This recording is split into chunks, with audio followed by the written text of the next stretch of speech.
대행진 생활법률 시간입니다. 오늘 사례 먼저 듣고 코너 시작하겠습니다.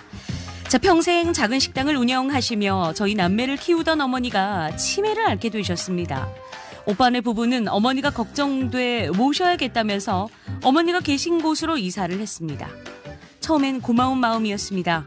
그런데 불과 몇 달 만에 오빠네 부부는 돌변했습니다. 저와는 상의도 없이 어머니를 요양원에 위탁하고는 어머니가 병원비로 사용하라고 주신 어머니 명의의 신용카드를 생활비로 사용했고 어머니의 연금보험과 건강보험에서 대출까지 받아서 그걸로 외제차를 샀습니다. 심지어 올케는 어머니 카드로 명품 가방까지 사서 들고 다니는 건데요. 제가 제정신이냐고 따지자 어차피 어머니 돌아가시면 다 자기 재산인데 이게 무슨 상관이냐며 신경을 끄라는 겁니다. 변호사님, 지금도 계속되고 있는 오빠 부부의 만행 막아야 할 것 같은데 어떻게 하면 좋을까요?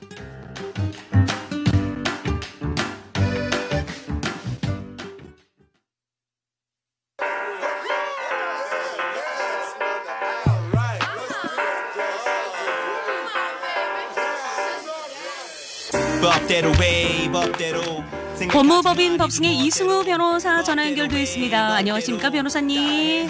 법대로 해. 네. 반갑습니다. 예, 네, 이승우입니다. 반갑습니다. 오늘은 가족 간에 발생한 절도, 횡령 등 범죄를 처벌하지 않는 친족 상돌에 대해서 알아보도록 하겠습니다. 여기에 대한 여러분들의 의견도 문자로 기다리면서요. 자, 변호사님.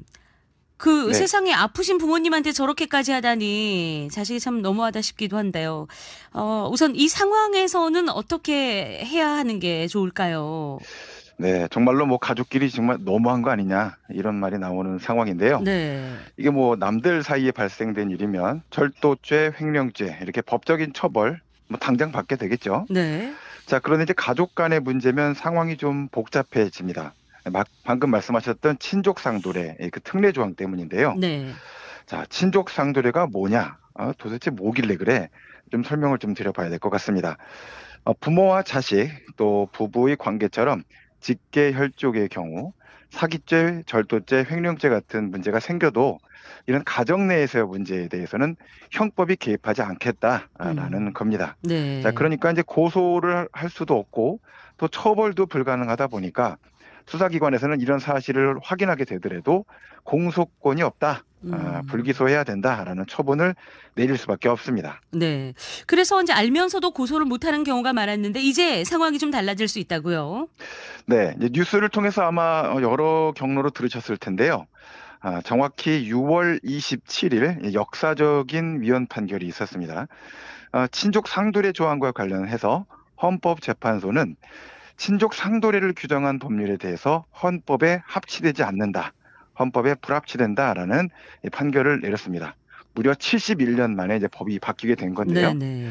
자, 이번 결정으로 법원과 수사기관은 이날부터 해당되는 조항을 이제 적용할 수가 없습니다. 네. 그리고 2025년 12월, 그러니까 내년 연말까지 국회는 해당 규정을 개정해야 됩니다. 이제 개정하지 않으면 이 효력 상실 상태가 계속되게 됩니다. 네. 그러니까 친족 간의 재산 범죄에 대한 면죄부가 이제 71년 만에 사라진다는 건데, 이번에 이렇게 헌법재판소에서 친족 상도례에 대해서 위헌 판결이 내려진 이유는 뭘까요? 네, 1953년 뭐 역사상 다큐멘터리 자료 같은 것들을 보시면 이게 과연 우리나라 현재와 어느 정도 일치점이 있나 생각하게 되죠. 당시는 농경사회였고요. 네. 경제 단위도 완전히 가족 중심이었습니다. 자, 그러니까 가족 내부에서 뭐 니 거 내 거 따지는 게 필요한가? 그리고 가장의 권위가 굉장히 강력했죠. 네. 자, 그렇게 되다 보니 따지는 것이, 그러니까 외부에서 따져 들어가는 것이 오히려 더 갈등을 만들 수가 있었습니다. 자, 그런데 시대가 정말 많이 변했죠. 그렇죠. 2024년 현재를 보면 뭐 대가족, 핵가족 이런 걸 이제 얘기하기도 어려울 정도로 1인 가구 중심 시대로 변했습니다. 주거 형태, 경제 생활 형태 다 바뀌었고요. 자, 그러다 보니까 친족 상도례? 도대체 친족이 어디까지가 친족이야? 그리고 너무 좀 시대착오적인 거 아니야? 이런 지적이 정말 꾸준히 제기가 됐습니다. 네. 결국 이제 시대상이 반영된 결정입니다. 그러면은 이제 오늘 사연의 경우는 처벌이 가능하겠네요. 네, 그렇습니다. 친족 상돌의 조항을 이제 즉시 중단시켰다는 것은 효력이 정지된다는 거죠. 예. 자, 그러면 직계 혈족, 이렇게 부모 자식, 또는 뭐 정반대로도 재산 범죄 수사해야 되고 재판을 보내서 형사 처벌할 수 있다는 건데요. 이 범죄 성립 처벌 이것은 이제 행위 시의 법률 규정을 따르게 됩니다. 따라서 헌법 불합치 결정 이후에 앞으로 발생하는 친족 간 재산 범죄부터 처벌 조항이 있으니까요. 면제 조항만 빠지게 된 거니까 처벌이 적용되게 될 겁니다.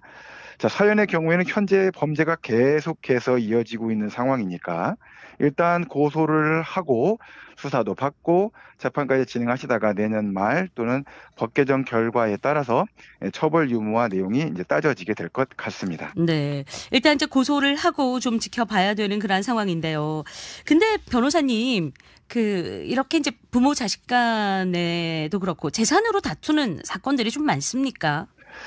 아, 네. 불행히도 이제 사연처럼 부모님께서 평생 모아둔 재산을 또는 뭐 자녀가 이제 힘들게 번 재산을 몰래 탕진하거나 반대로 열심히 그런 그 돈들을 빼돌리는 이런 일들이 실제로 많이 발생하고 있습니다. 네. 제가 뭐 이번 사건과 같은 실제 사건을 의뢰를 받았고 요번에 헌법 불합치 판결 난 사안에 대해서 저도 이제 참여가 돼 있었던 사안이기도 한데요. 네. 친족 상돌의 조항 자체 때문에 공소권 기각, 공소권 없음 결론이 난 것에 대해서 이게 부당하다라고 제가 직접 헌법소원 심판을 청구했는데 이번에 이제 헌법 불합치 음. 결정을 받게 됐습니다. 예, 그래요. 자, 예전 시간에 우리가 유류분 제도에 대해서도 소개를 좀 해드렸던 적이 있는데, 네네. 이번에 친족 상도례까지 최근 들어선 진짜 이런 변화가 계속 되고 있는 것 같습니다. 마지막으로요. 이번에 헌법 불합치 결정으로 앞으로 이제 가족 재산범죄 사건에도 여러 변화가 있지 않을까 싶은데요. 네, 그렇게 봅니다. 결론적으로 이제 앞으로 재산 범죄에 대해서 가족 간의 고소가 이제 가능해졌거든요. 직계혈족 간, 또 사기 횡령 배임 절도 사건, 또 배우자의 직계혈족과도 이제 문제가 생길 수가 있죠. 네. 이런 문제들이 사실은 주변에서 굉장히 많이 일어납니다. 자, 그런데 친족 상돌의 규정이 있었기 때문에 고소를 할 수 없었고 처벌할 수 없었던 사례가 정말 많이 있었습니다. 자, 네. 이번 판결로 이제 그런 사건들이 수면 위로 올라와서 사건화될 것으로 예상이 되고요. 특히 이제 나이 드신 부모님들이 어렵게 모아놓은 재산을 가지고 자녀들이 재산을 뺏거나 학대하는 이런 노인 학대 범죄가 많아서 국회에서도 굉장히 고민이 많았습니다. 자, 네. 이런 사건에 대해서도 큰 변화가 있을 것으로 보이고요. 자, 앞으로 여러 가지 개정 절차를 거쳐서 어떤 상태로 변화할지 관심 있게 계속 지켜보셔야 될 것 같습니다. 네, 알겠습니다. 변호사님 오늘 말씀 잘 들었습니다. 감사합니다. 네, 지금까지 법무법인 법승의 이승우 변호사였습니다.